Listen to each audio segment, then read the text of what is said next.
Okay, welcome to the video about exponential decay. Before we start talking about exponential decay, let's do a quick review about exponential growth. We've used the example of the calling tree frequently in class.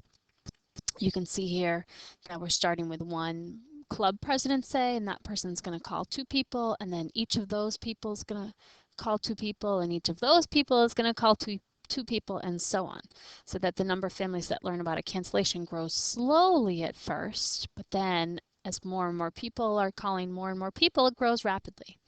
This is called exponential growth.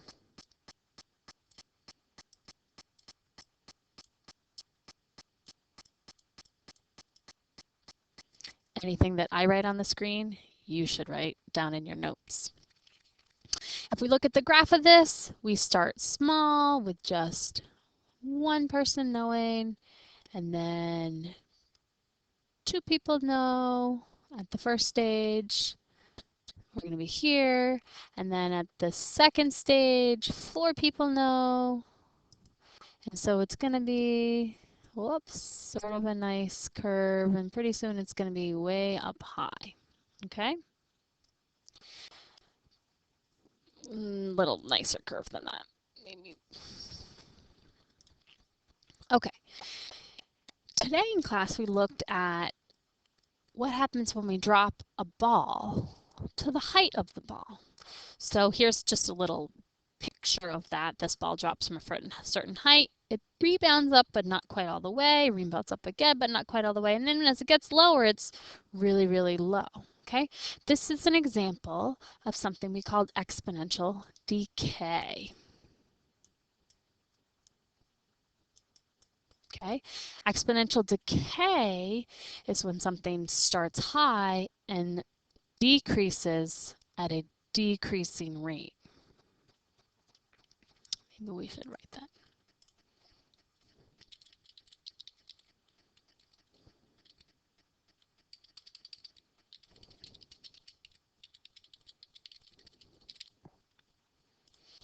Decreasing at a decreasing rate. Right. In class, we were asking you to decide which was bounciest, a golf ball, a tennis ball, or a rubber ball. What we want to try and think about is if it's the bounciest, what is the decay rate going to be? Is the decay rate going to be a bigger number or a smaller number? Here is some example data. We don't have to say what kind of ball this is, but if we look at this data, we're starting at a height of 27 inches, we'll say. And it rebounds back up to 18, and then rebounds back up to 12, and then 8, and then 5.33, and 3.55, etc. The first thing I want to do is plot these points.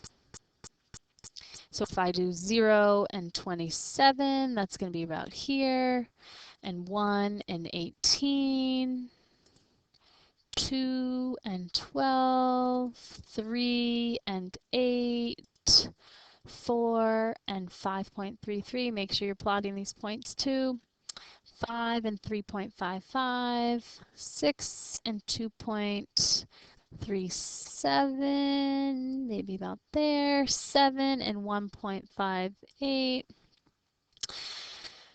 I don't know that I'm going to attempt to draw this curve in, but you can see that it's slowly decreasing and that it's approaching the x-axis, getting closer and closer to the x-axis. Now, if we want to figure out what the decay rate is, we can start to look at, well, how much is it decreasing by? If we look from 27 to 18, well, it looks like we've taken 9 away, and so 9 is actually a third of 27, so we've decreased a third.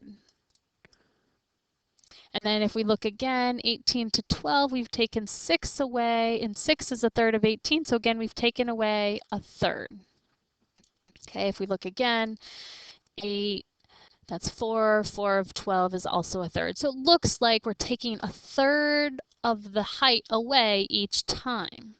Now, at first the third was 9, so there was a big drop here, but then the third was only 6, and then the third was only 4. So the amount that we're decreasing is less and less each time. So that's where the decreasing by a decreasing amount comes in. Well, how can we write this in some rule form? Let's look at the equations. Models for this data. We said next equals now, and we want to do a y equals. Well, we know that we only have we're taking a third away each time. So a lot of you probably want to write times a third in here. But that would mean that we're multiplying by a third each time. We're not multiplying by a third, we're taking away a third each time. So really what we're multiplying by is what's remaining. If you take a third away, there is 2/3 remaining. So your decay rate, what you multiply by, is always going to be what's remaining. And we were starting at 27. Okay. Same thing with the y equals. Here's our starting at value, 27. And we do times 2/3 to the x power. So it's going to look the same as a exponential growth equation. Starting value here and factor here, decay factor in this case, because we're decreasing. Okay, so we're taking a third away each time, so there's 2/3 remaining. So we always want to say that the decay rate is what's remaining.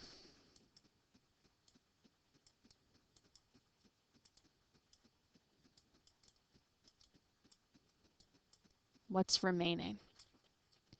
Let's look at a couple examples. We want to write rules for a ball that starts at a height of 30 inches and decreases 1/4 of its height each time it rebounds. Well, we know if we're starting at 30 inches, I can fill in the east part. That's going to be starting at 30. And I know I'm going to have a 30 here for my starting value. The question is, what's the rate? What are we going to multiply by?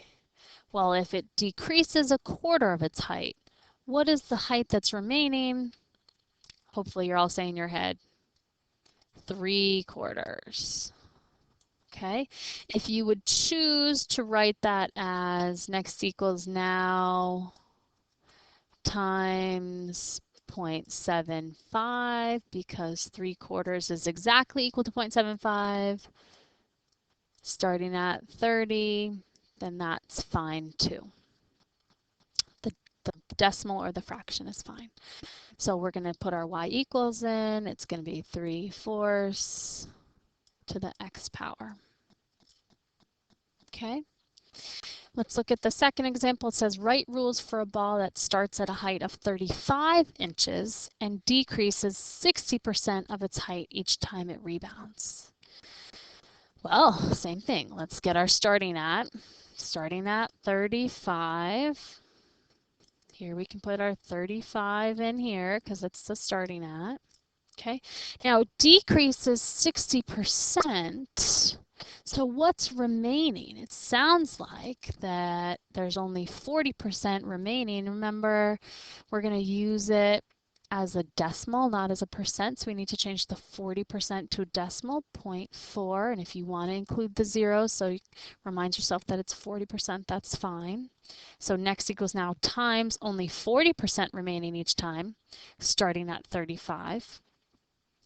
And y equals 35 times 0.40, 0.4 to the x. Now, if you look at these examples, we have 0.75 or 3/4, and we have 0.4, 40%. Which of these is bouncier? If we're thinking back to our original question, comparing the golf ball, the tennis ball, and the rubber ball, which is bouncier? Hopefully you're saying in your head, oh, if it's remaining 3/4 each time versus only 40% each time, that the 3/4 is bouncier than the 40% one. And so that's how we're going to compare the bouncing balls. Just a little bit of vocabulary here for you at the end. If we want to compare growth rate and decay rate, well, the growth rate is when we're going to have exponential growth and things are going to start slowly and then grow. And so the growth rate needs to be a number that when we multiply it, things get bigger. So our growth rate, remember B always represents our growth rate has to be something greater than 1. Okay, so that the data grows. If it's equal to 1, we're just multiplying by 1 the whole time and it's just going to stay the same. If it's less than 1, then something's not going to grow when we multiply by something less than 1. It's going to decay. So our decay equation is going to start high and go low. Okay, and our decay rate in this case has to be less than 1. Okay, so that it's going to be a decimal. And we can say that also has to be greater than 0. We don't want a negative. So we don't want any negative growth rates. We need to have something in here. So if it's between 0 and 1, that means it has to be a fraction or a decimal.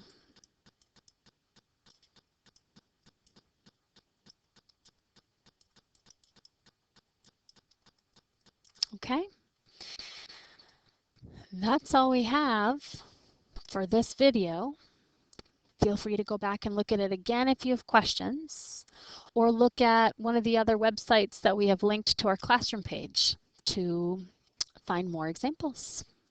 Be ready to practice with exponential decay in class the next time.